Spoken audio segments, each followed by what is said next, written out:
All right. Well, welcome everybody. Thank you all for being here. Today, we want to help you understand whether you're a mortgage professional or real estate professional, how we can and why we should address the housing inventory crisis, which Stephen will tell you is definitely a crisis. So, Stephen, thank you so much for being here. I'll let Stephen introduce himself here in a second. Tom, I need to be co-host so I can share my screen. If you can make that happen, please. There we go. All right, I'm going to share screen one here and pull this up. All right, so I want to thank our sponsors, Neil Home Loans, Triibe Coaching, Reports on Housing, and Art of Homeownership. We will have, I think north of 800 people participating in this webinar today. I think it's a testament to how necessary this content is leading into 2022, especially with what we're seeing here early in the year. So our two goals today, one is we want to help the real estate and mortgage industries better understand what to expect in terms of the housing inventory for 2022 and beyond. So Stephen will address that. And then next is show how real estate and mortgage professionals can work together to provide solutions to the housing inventory crisis. I think this is incredibly important.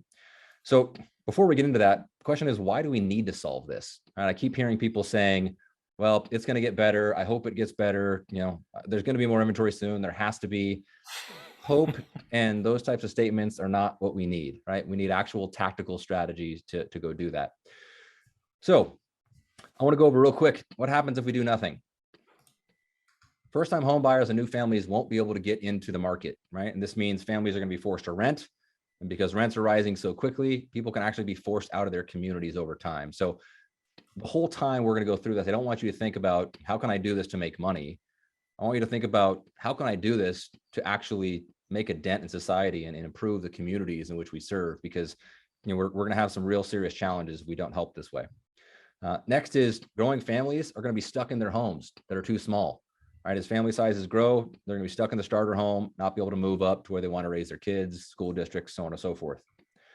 Families can't relocate, right? For families that want to leave the state or being forced to relocate for their jobs, they're going to have to rent in that new location, and they're not going to be able to ultimately get on that train, which is moving fast, which is the housing market.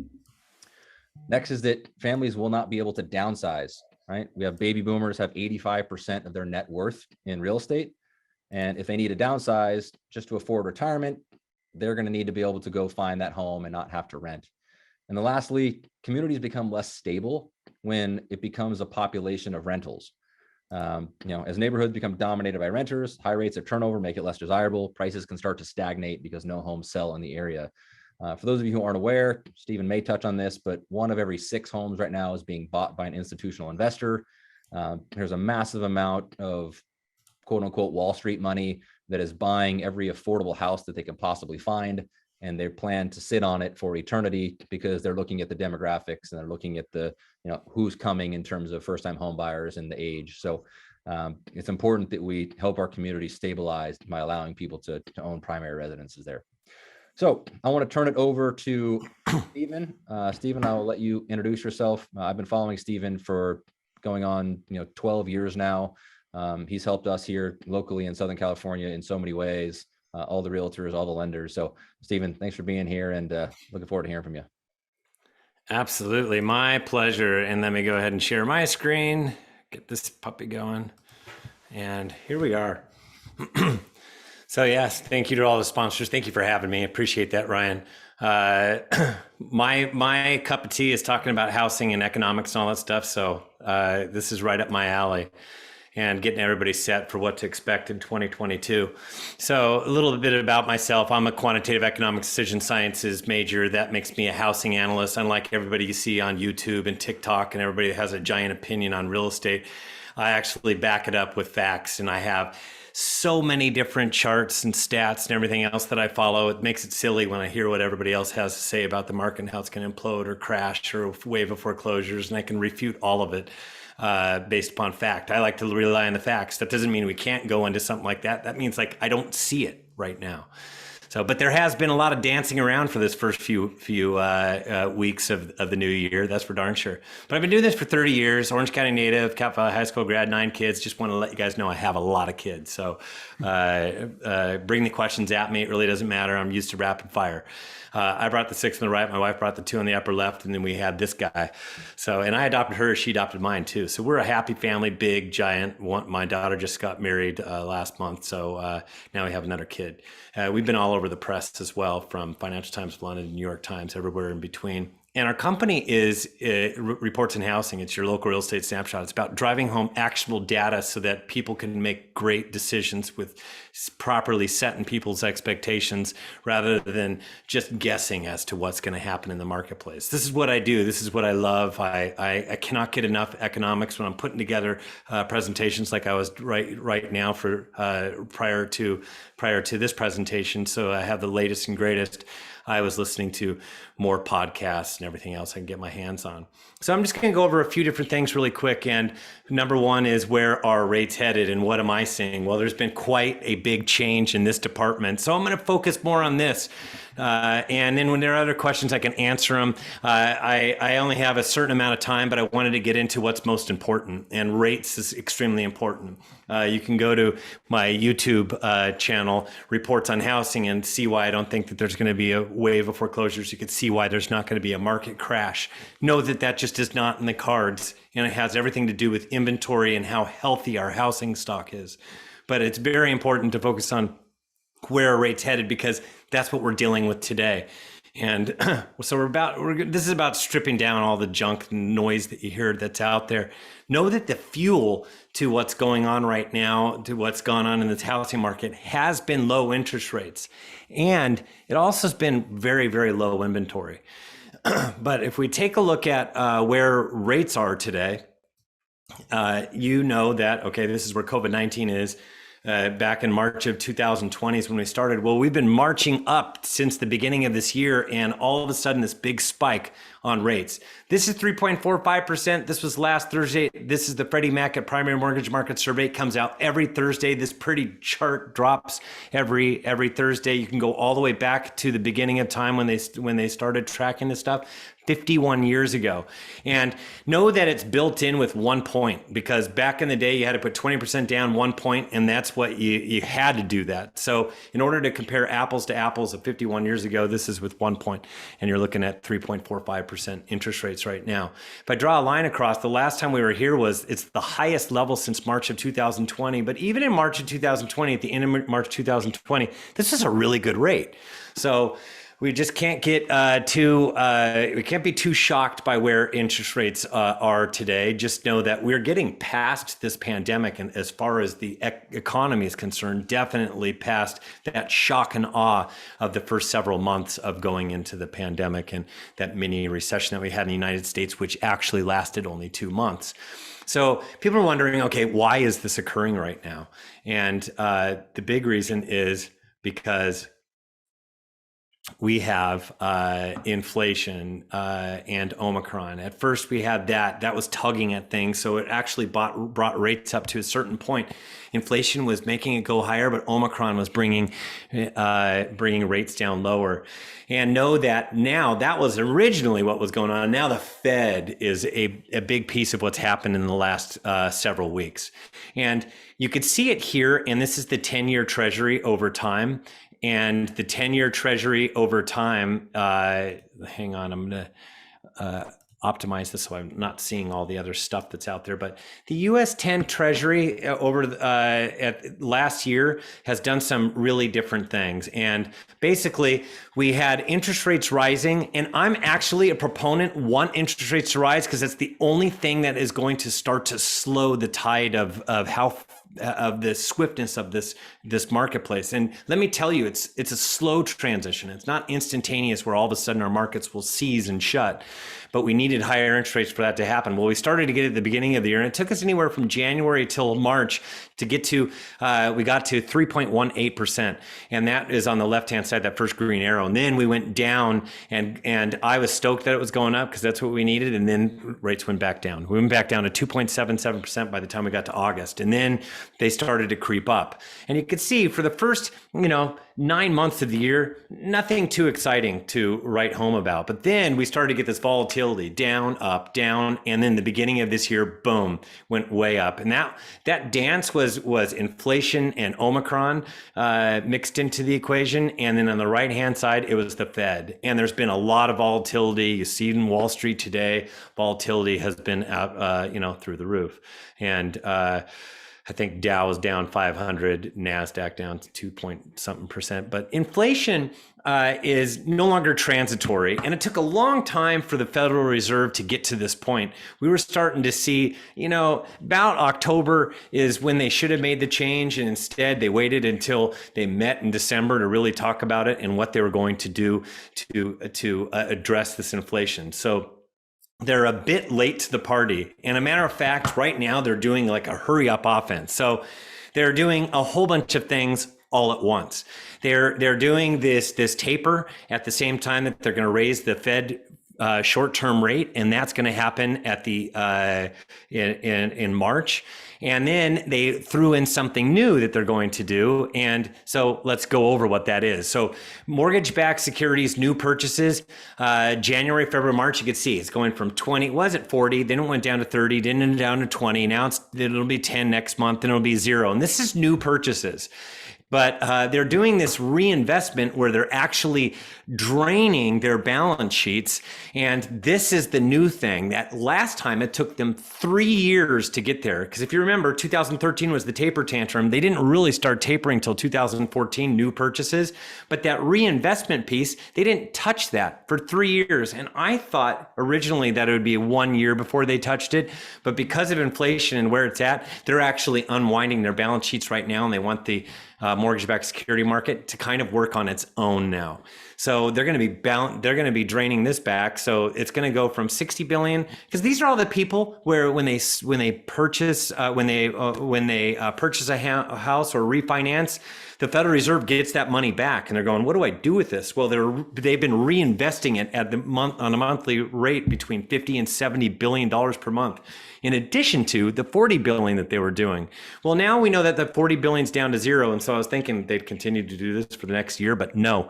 Starting in March or April, they're going to start to shed that by about $10 billion per month. They're going to start to let their balance sheets drain. It's going to go from 50 billion to 40 billion to 30 billion. So they're going to drain that at their own rate, and they're going to announce what that rate is at their monthly meetings.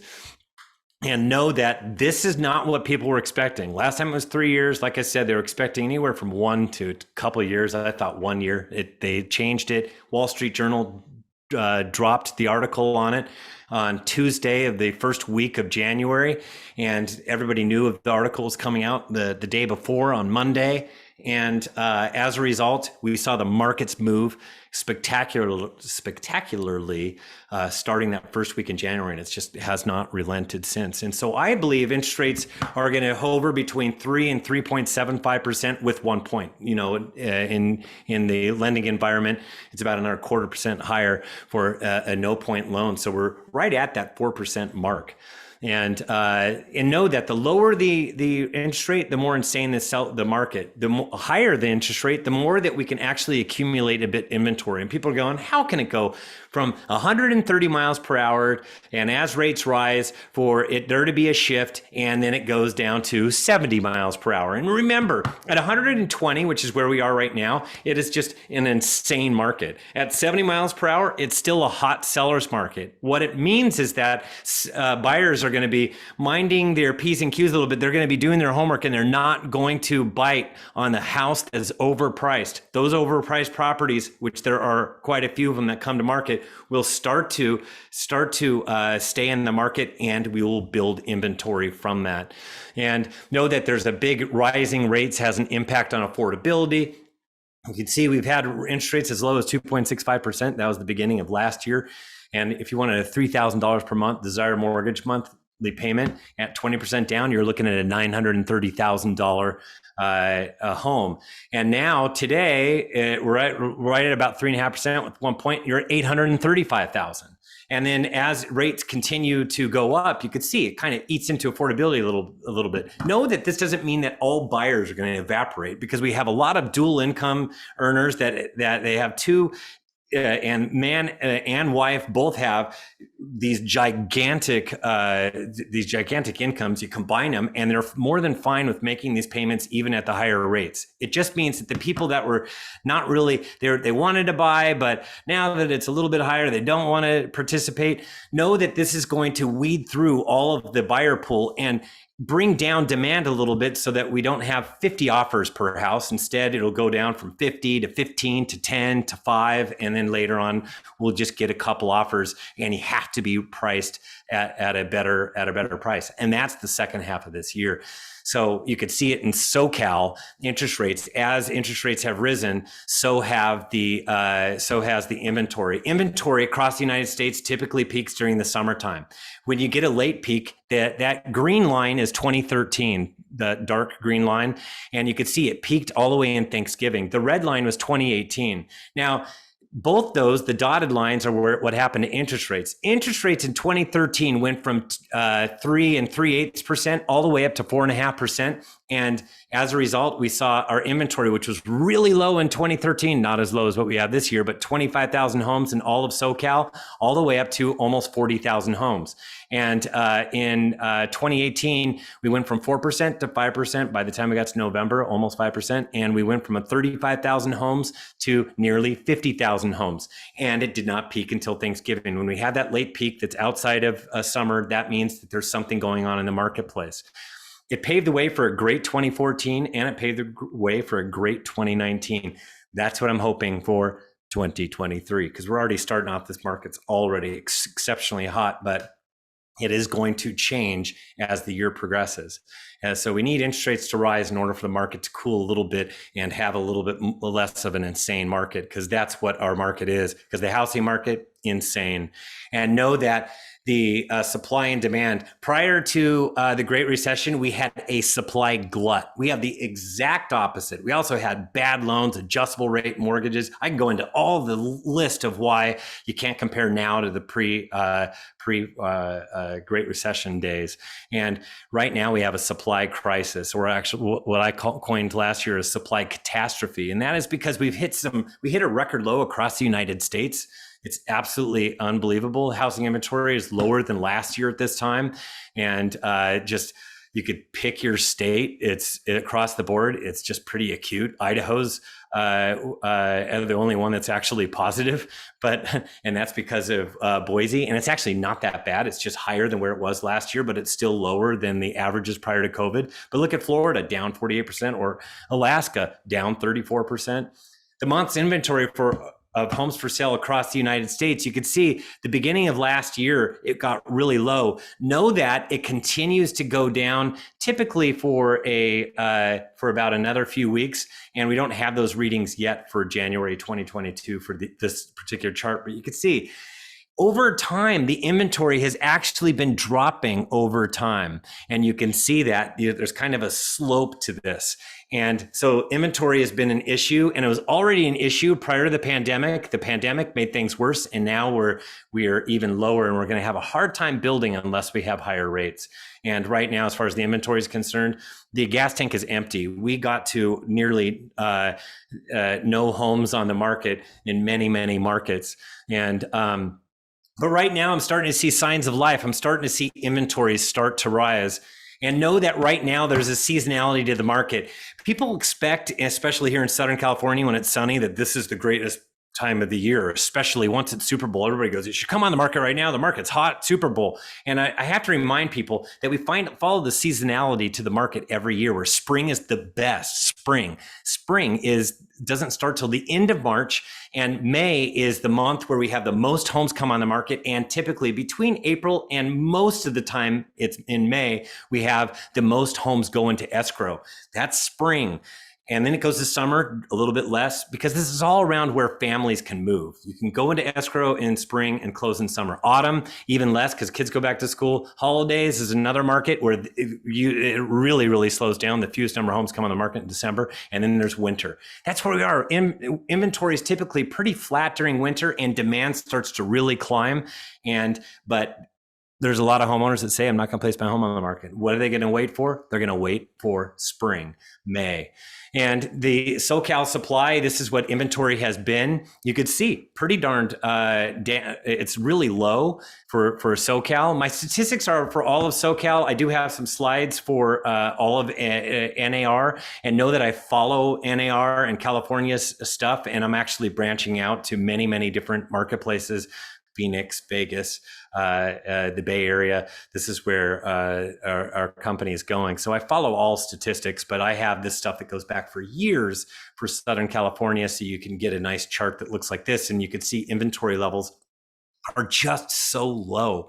And if you look at inventory, January 6th, we were at 11,689. So that's even down 3% from where we were at the end of December. But know that the lowest level ever is always, typically on the first of the year, and then we grow from there. January 1st, we were at 10,853. So we already went from 10,853 to 11,689 by January 6th. Last year, we were at 17,831, which is 53% higher than we are right now. And last year, the biggest complaint was nothing on the market for all markets across the United States. And yet we have fewer homes on the market right now compared to last year. The 3-year average is 33,812. Just know that in most markets, it's double or triple or even quadruple the number of homes is where the average was prior to COVID. So if you look at that average prior to COVID, there were a lot more homes on the market, 33,000, almost 34,000 in Southern California. Inventory is finally rising though. And today I snapped it just for this meeting. We're at 12,329. It's up 6% since I did it on January 6th. I do these charts every 2 weeks. It's coming up on Thursday. I do it every other Thursday. That's taking it on the same day of the week is what you have to do if you're going to properly forecast where things are headed.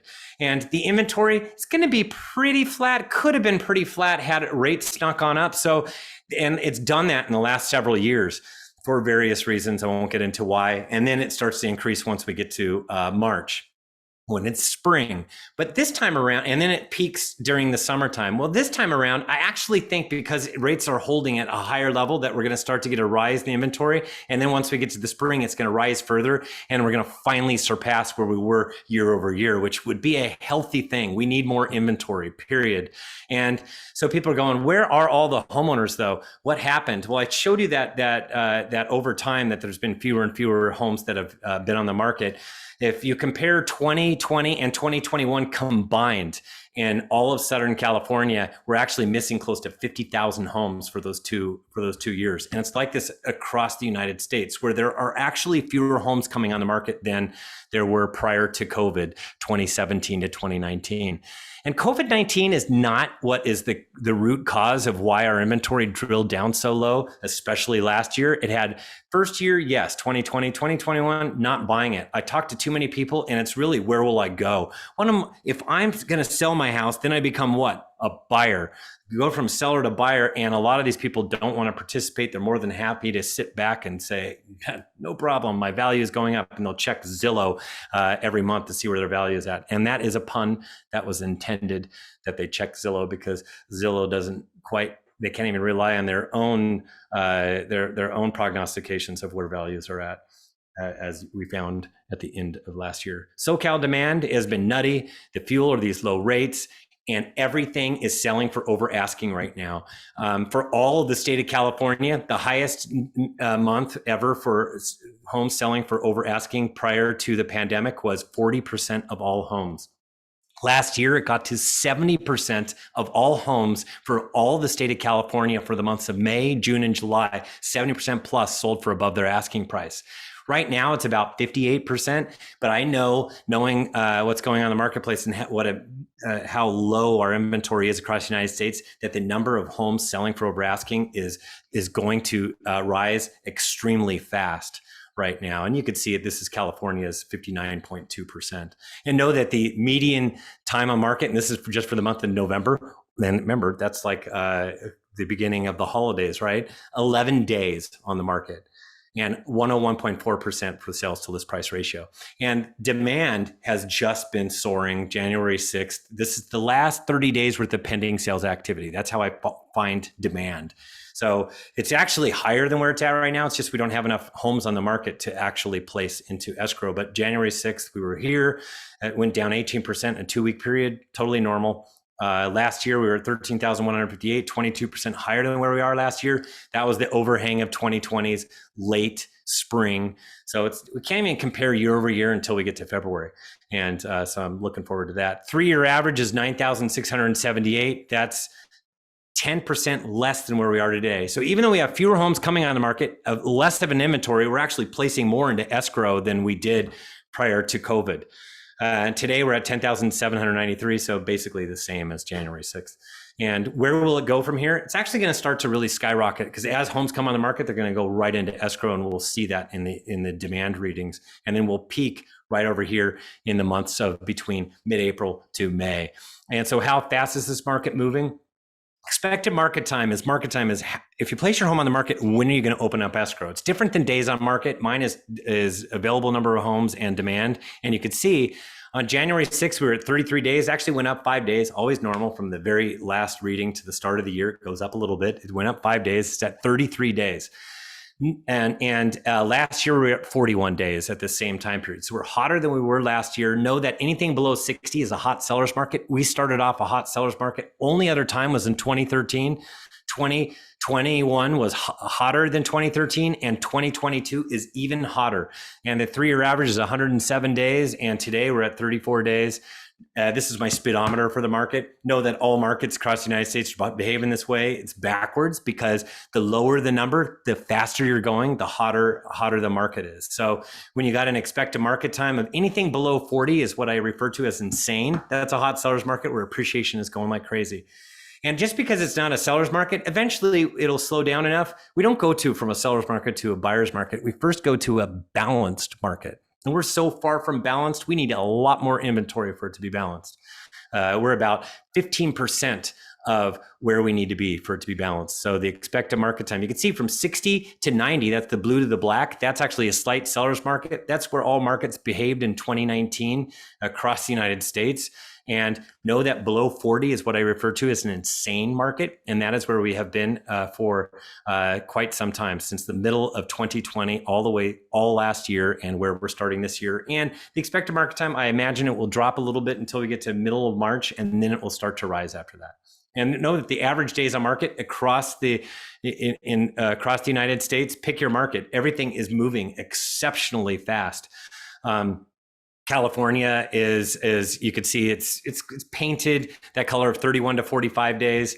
Know that that's extremely hot. Look at Alaska; it's up to 15 days. I mean, it is just hot for somebody that's on the East Coast. You could see pretty much just like Alaska and California. You're either up to 15 days, 15 to 30, 31 to 45, those are exceptionally hot. National average is 18 days. Home values, I know, are absolutely surging by looking at inventory and demand and listening to everybody talk about how busy everything has been. And homeowner equity is growing and still surging. You could see across the board, home equity people have a lot of equity, especially in the West, where they've really made off during these COVID days.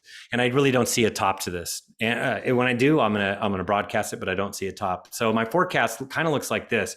First of all, I don't quite know where we're going to be because number one, my biggest concerns are uncertainty. You don't know. This is a very uncertain world. If we're going to have another COVID-19 variant, arguments are out that it's done, but I heard plenty of people say we were done after Delta and along came Omicron. Rates remain low. That's a concern. I'm so stoked to see them go higher. That's a concern that is starting to wash away from me. Washington, D.C. and the Federal Reserve, they're a concern of mine. As you can tell, Federal Reserve did one little change, actually a big change, but it really changed what we do. Wages rise too fast. That's really, it's not supply chain I'm worried about. I'm worried about wages rise too fast because that will keep inflation going, which is not good for bonds and interest rates. Buyer fatigue is something I'm worried about. Values rising too fast and unrealistic sellers. Know that as they overprice, it's going to be a problem. So my 2022 forecast is distress rises slightly, no wave of foreclosures. Just know that we're going to go from nothing to something, and the percentage wise, it's going to look ridiculous and it's going to look really high. But if you look at it prior to the pandemic, it's going to be low. So that's what you have to look at. So don't be scared of percentages. Normal housing season, spring is the best, then summer, etc. First half will be hot due to limited inventory, but the second half will be slower with more inventory as it gains. So just know that if you're going to take advantage of this market, take advantage of it now rather than wait until the second half of this year. Demand, that's recent pending sales, is going to come down a little bit from 2021's hotness. And I know a lot of people aren't saying that, but I can see it in the numbers that it's not going to quite be 2021. A lot of markets had their best markets since 2005. So, and 2020 was a good year. It's going to be between 2020 and 2021. Closed sales will be down 3 to 6%. Like I said, between 2020 and 2021. Luxury continues to soar, but slightly muted compared to 2021. And they've been a disproportionate number of the sales. As the year progresses, this is going to be more of a concern for luxury. Increase in move-up sellers. So as we get more homes coming on the market, there will be more domino transactions, and buyers motivated by low rates, but they won't be as willing to stretch because these rates are going up a bit. And appreciation in 2022, up 8 to 10%. That's going to be easy to do because I know that we're going to exceed 2% for the month of January alone. So you're going to get to it real fast. It's mostly going to be the first few several months this year, first 5 months this year, we're going to get most of that appreciation. And that is what I have. So, phew, there's your fire hose of information, Ryan. Oh, that was awesome, man. Thank you so much. Team, I know there's a lot of questions here, and we're just not going to have time to answer them because, Stephen was gracious enough to tell us what to expect in terms of inventory in the housing market. My job now is to help you figure out how to take that information and actually go put it to work. So I'll share my screen again here, and we'll get back into this. So with that information that you now have, I want to point out the problems that homeowners have. First is homeowners don't know where to start, right? They don't know where to learn about their next step. They don't want to talk to a salesperson. Most homeowners are living in their home and they just don't know what to do. They don't know if they should move up or if they can, right? They don't know if they should move down or out of the area. They don't reach out to real estate or mortgage professionals to ask those questions because they see us as salespeople, not consultants and educators. So we're going to help solve that problem. Next is homeowners don't know their real estate net worth. Nor do they know what they can or should do with it. Stephen even told you that the Zillows, the Redfins of the world, they just use algorithms, right? Their data is not as accurate as it can or should be. And so consumers, with 85% of their wealth in their home, they don't really know what that number is. And even if they do know that number, nobody's helping them understand how to utilize it or how to maneuver it effectively. So we're going to solve that problem. Next is that many people's homes are not in the best shape, right? They need work. They don't feel like they have time or money to do that. And they don't want to sell their home as is, right? They don't want to say, well, there's people that are sitting at it saying, well, I'd love to sell it, but it's just, it's dated. It needs work. I'm going to save money. I'm going to do the work and then I'll put it on the market later. We all know that's not going to happen. And if they do, they may even miss their opportunity. As Stephen said, the best opportunity is probably going to be spring of this year. So we need to help people solve that problem. Next is the homeowner. If the homeowner does decide to reach out to a real estate or mortgage professional, they become discouraged by their options, right? They're told, well, you can't buy a new home until you sell your current home, or, there's just, if you go ahead and sell your current home first, and then we're going to try and go find a new home, which is like jumping off a fast moving train and trying to jump back on. So they get really discouraged by what they're hearing, especially as rates are climbing. And then lastly is homeowners don't have the tools and education to actually stay informed and make confident decisions. There's nothing that they can interact with. There's nothing they can engage with. There's nothing they can utilize to stay current, and they're not getting information quickly. They're getting it through headlines and Uncle Bob and their buddy at work. And so they're just kind of at a loss. And the goal for me in the next, 26 minutes is to help you solve these problems for homeowners. Because yes, it will help you and your business tremendously, but it's the right thing to do to help the communities that we serve because they definitely need help in all these areas. So let's dive into it. First, again, problem, homeowners don't know where to start, right? They don't know who to call, who to talk to, and they don't want to talk to salespeople. Our solution, we need to change our offering of services. We just simply need to expand what the consumer believes we actually do for work. Right? We need to stop looking for people who want to sell and that are willing to talk to us. And we want clients who actually want to learn from us. And I can't stress how important this is, because if you're out there looking for transactions, you might stumble across one here or there, right? You may happen to call somebody or knock on a door or send a farm piece to somebody who's just happened to be thinking of selling at the right time. But it's going to be few and far between, because again, they don't know what to do. So if we start offering education and make it a consistent, proactive, kind of expected thing, right, then we'll be able to actually help people. We do what's called financial transition planning. Right, that needs to be verbiage that we all need to be using. So if Steven is a prospect or a homeowner and I'm talking to him, I'm not going to ask him if he wants to sell his home. I'm just going to say, hey man, can you believe how crazy this real estate market is? Right, from what we heard from an economist, that selling your home in spring of this year might be one of the best times ever. Have you done any sort of like financial transition planning? Has anybody talked to you about what that may look like, or do you have education around it just to learn, just to know? Right, it's a very different conversation than saying, hey, do you want to sell? Right, so change your database conversations that you're having when you're calling your past clients. Right, change your farming, your mailers, your magazines. So this is let's see if I can click on it here, if it'll pull up. Yeah. And again, at the end of this, I'll put in contact information. If you guys want this, we can send it out. So this is an example of a piece that you could mail, a piece you could leave behind, a piece you could email. All right, it's just a winter edition of things to consider as a homeowner. Right, so you start to look through, like, should I sell? Expert insights. What does the future hold? So it's a 23-page document that really speaks to all the things that Steven was just talking about here, that homeowners don't know this stuff. Right, they don't have access to this information. So being able to push this stuff out, and again, you can put your own brand and you can put your name and your information on it. But you need to be seen as an educator, not a salesperson. Your website needs to have opportunities for them to connect, to learn, not just to connect with you if they want to buy or sell a house or to refinance their home loan. And your conversations with your sphere and social media should be around education, advice, and guidance. I write down here something called the perfect referral, which is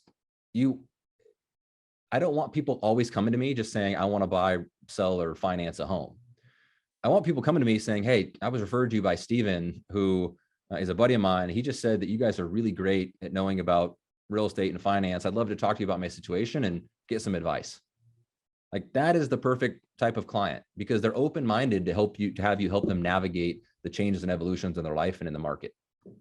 So be really clear. And this takes working closely with realtors and lenders together, right? Because lenders do a lot of this, right, in terms of financial transition planning. And realtors are oftentimes kind of the vocal, person that are introducing that opportunity. So really start to change your offering as opposed to just being sales. Next is what we call equity analysis and planning. Another thing you're going to want in your vocabulary, right? Financial transition planning will be one, an equity analysis and plan will be another.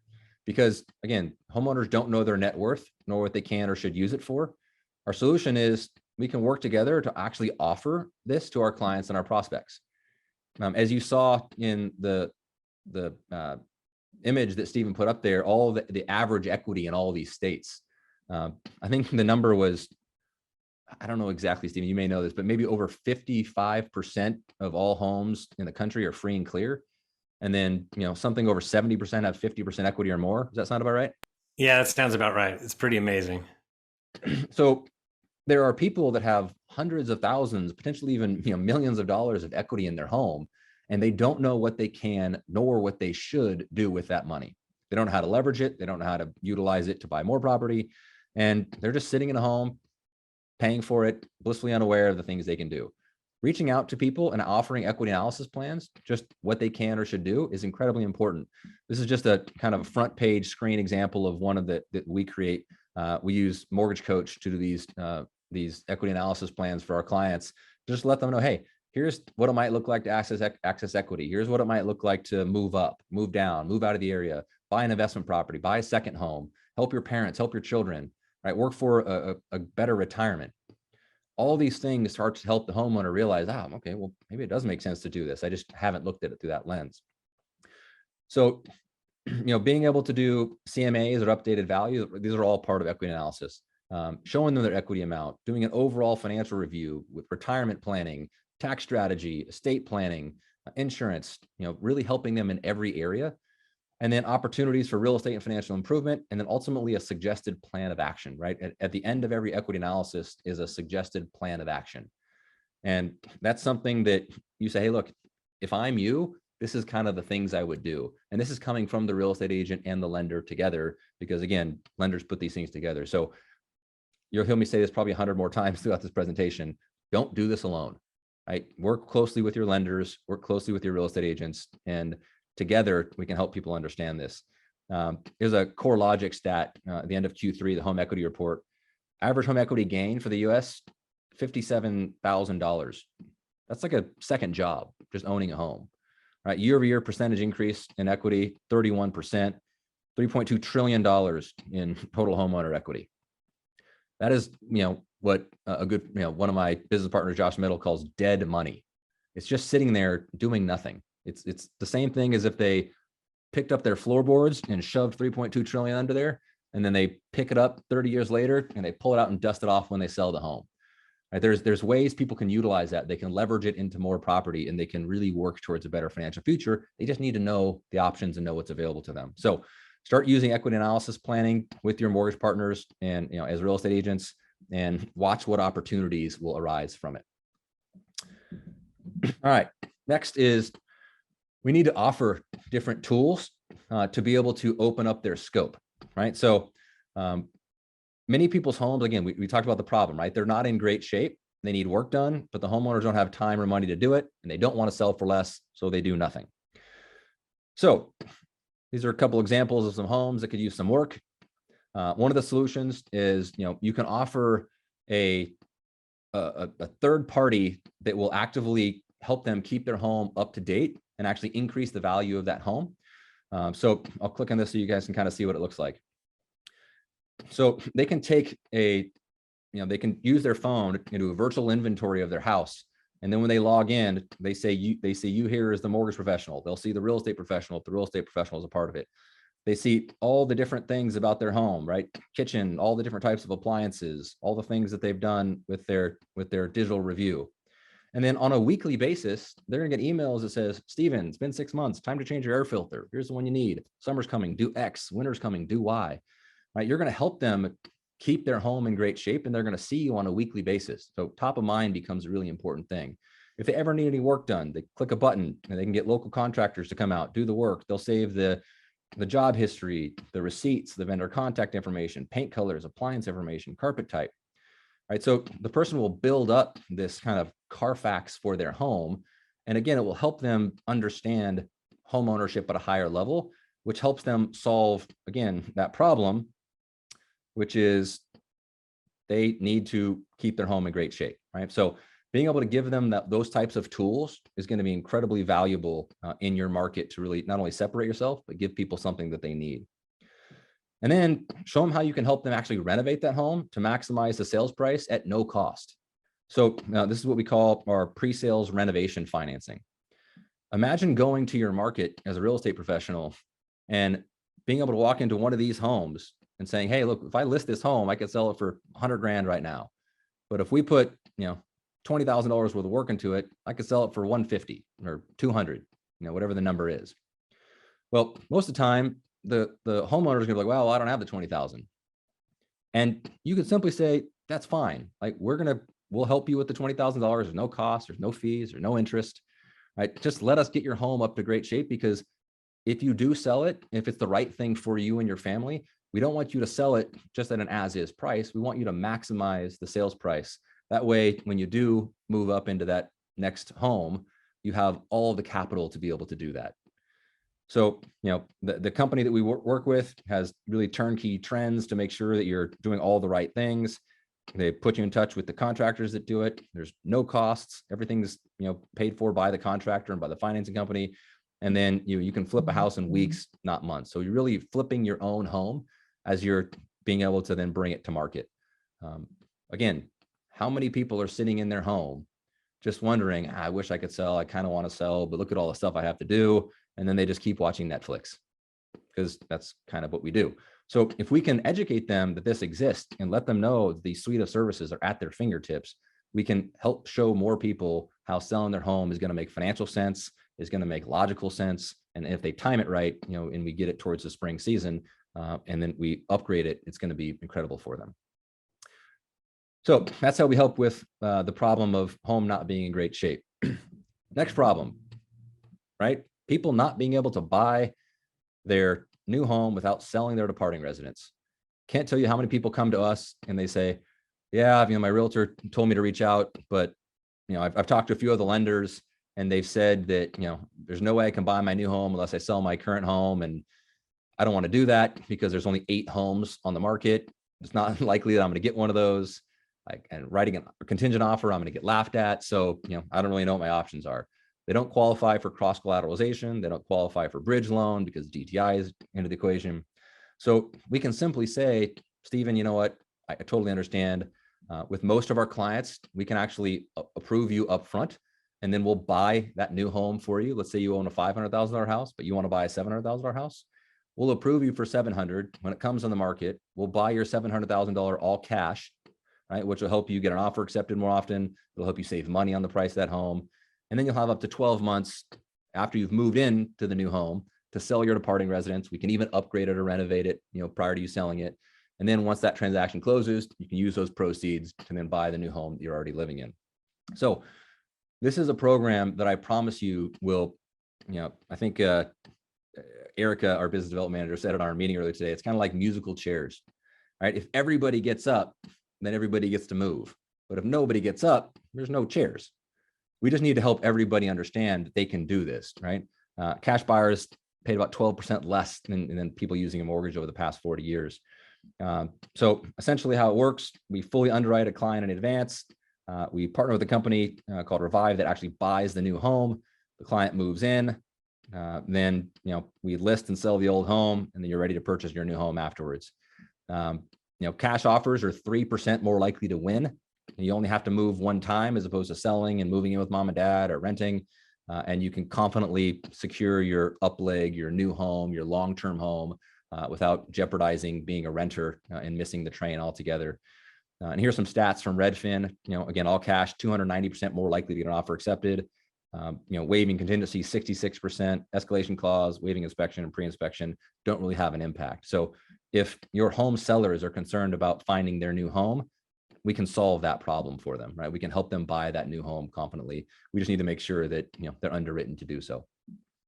So we can solve the problem substantially of not having people just sit and wait and hope that at some point they're going to qualify, which again, qualifying is going to become harder as rates climb. So they may be stuck in their home for longer because the more expensive home is going to appreciate at a higher amount than the departing residence. So keep that in mind. And this is where the teamwork between real estate agent and mortgage professional becomes an absolute necessity. Because the real estate agents, you all are out in the field, you're talking to clients, you're meeting with people about their real estate goals and needs. And they tell you that they're running into financing problems or challenges or constraints. Don't accept that, right? Those aren't constraints that every lender has to deal with. And work with your current lender to be able to offer these types of programs.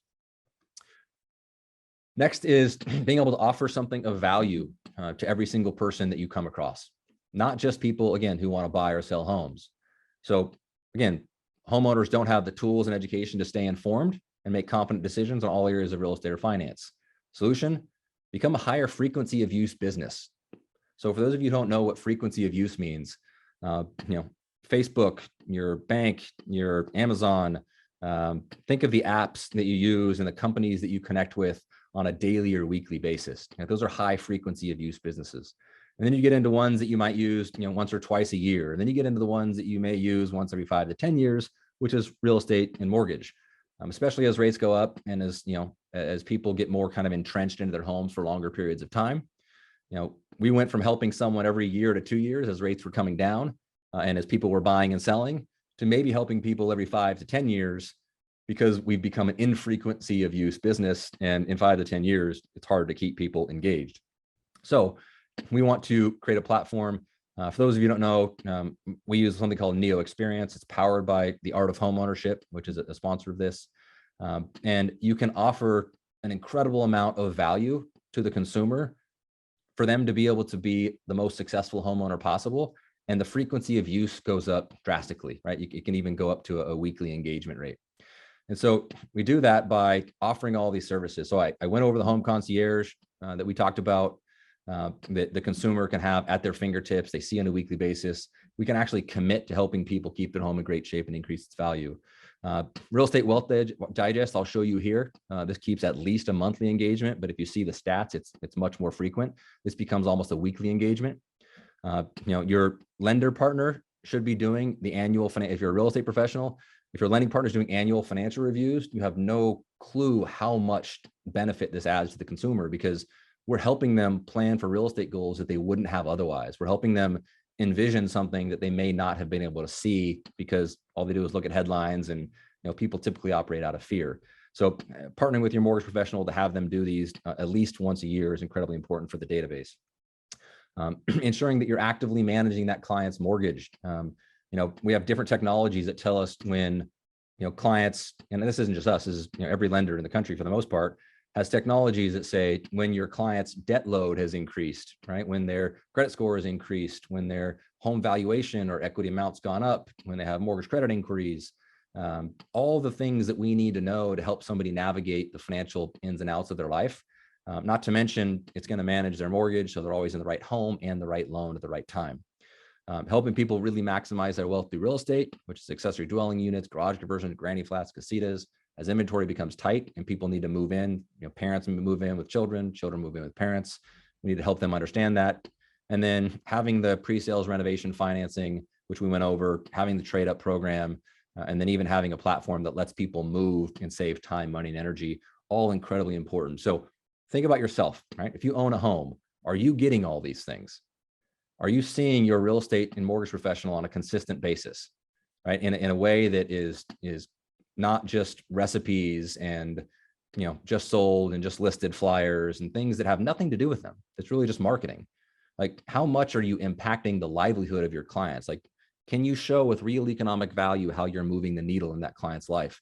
Because if you can, it gives you the ability to influence their decision-making on if they should be buying or selling homes, which means we can start to move the market.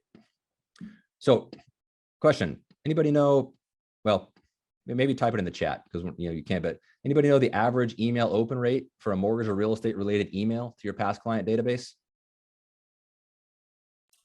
Very low.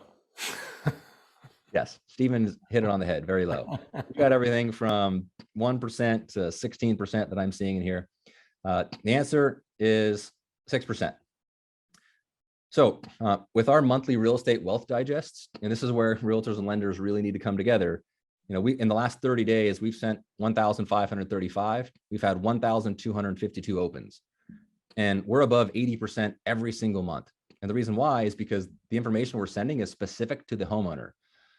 Here's just a quick little snapshot I took. So when I say frequency of use, in the last 24 hours, and this is just 4 of them, there was probably 50 or more in the last 24 hours. We can see all of what they're doing with this digest, right? This real estate wealth digest. We even had one client who messaged us, adjusted his years in home, viewed the new home panel. So guess who we talked to yesterday, right? And so we can have predictive analytics on what our clients are thinking and what they're interested in, because we can see exactly what they're focusing on in these digests. And these come every single month. So you can see here, this is just in the last, this all happened in one thing here, but Jeff Garcia, he's looking at this. He messaged us, how do I get started? Asked a question about, buying the dream home. And if you want to see why, it's because when he logs into his account, he can see his home value, and we can call this the most accurate home value of anywhere he can find it online. The reason why is because we teach him to hit the tune value every button. So between us and our real estate professional partners, we make this value, which he knows is way more impactful and appropriate than some online algorithm. So what this does is it kind of Zillow proofs you as an agent, and it makes sure that people are coming to this kind of captive audience to ask all their questions. And then he can see here, and this is a part of his report. Hey, Jeff, did you know you could buy a home for $1.28 million or buy an investment property for 461? You could rent your home, you can sell and pocket the cash. Imagine if you called your clients every month and said, hey, do you know you could buy a new home and buy an investment property? They would block your number because they just don't want you to this. But if you put the information in front of them every month, what you just saw will happen. He's going to click this, purchase a home. He's going to see a video of your mortgage professional explaining, hey, if you put your money to work, you can put 20% down, you can keep this home, access the equity in the home, buy a new home, rent out the departing residence. And it's, you and your mortgage professional explaining this to the consumer every single month. This is the type of precise accountability that we need to our consumers and to our teams to say, we're not just going to sit back and wait and hope you call us if you want to buy or sell a house. We're going to put the information and education in front of you on a consistent basis. That way, you don't surprise us when you say you want to buy or sell a home. You just reach out to us and we work on that plan and that strategy together. And I promise we can move the market if we do that.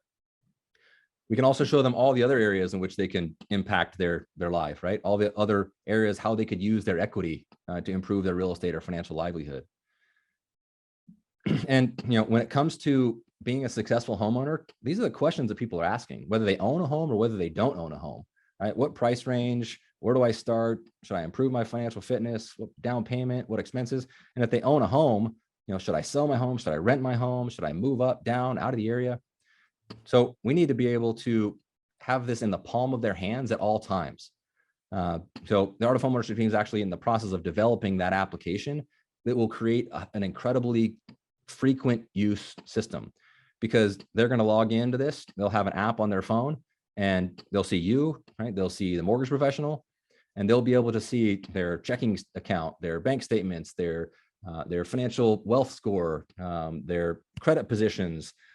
We will keep them in a state, like it will do all these things, right? So they can understand when real estate opportunities make sense for them. They can track their real estate value. They can have document storage. We streamline credit access so they're always approved for a mortgage, right? They're literally with a click of a button, they can just pull up their approval because they can update their entire file. We can pull their bank statements. We can pull their income documentation. And so they live in this constant state of approval, which kind of keeps them well connected.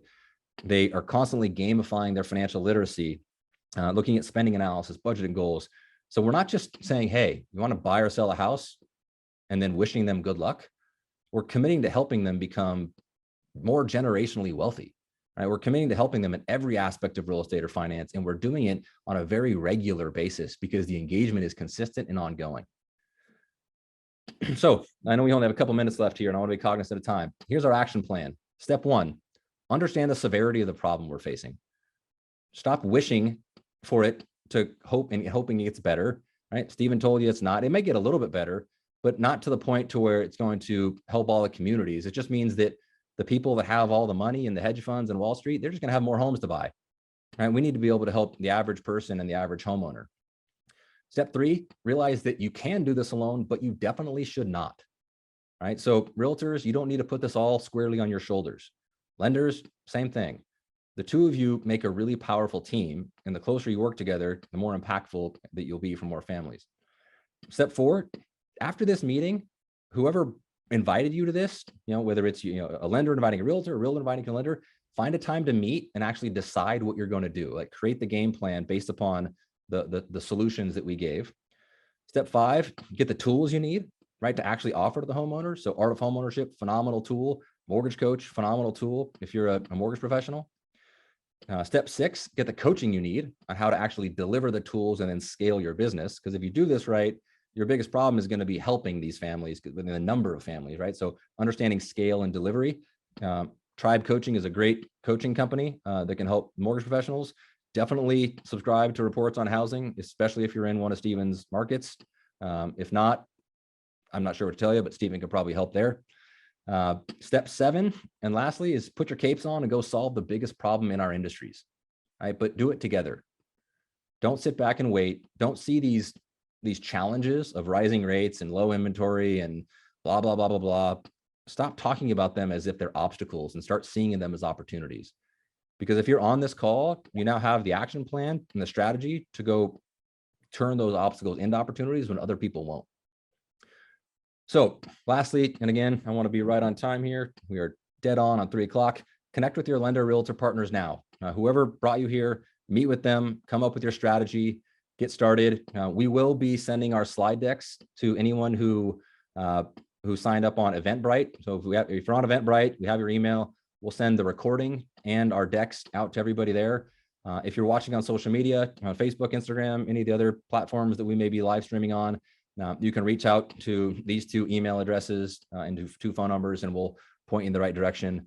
And I will end just by, again, thanking Stephen for being on here today. I think we had north of 800 people that were attending today, or at least signed up. And thank you to all of our sponsors, NEO Home Loans, Triibe Coaching, Reports on Housing, and Art of Homeownership. It's a really phenomenal time for us to show our value and our professionalism. It's a really challenging time for anybody who doesn't have these tools and these strategies. So hopefully this was helpful. Stephen, anything else you want to add before we break? No, that's it. Thanks for having me. I love anything. It's about solutions. That's what it's about. Yes. Powerful, Ryan. Well said. Well, team, hopefully this was helpful, guys. If you need anything, reach out, connect with your real estate and mortgage partners, and let's go solve some problems.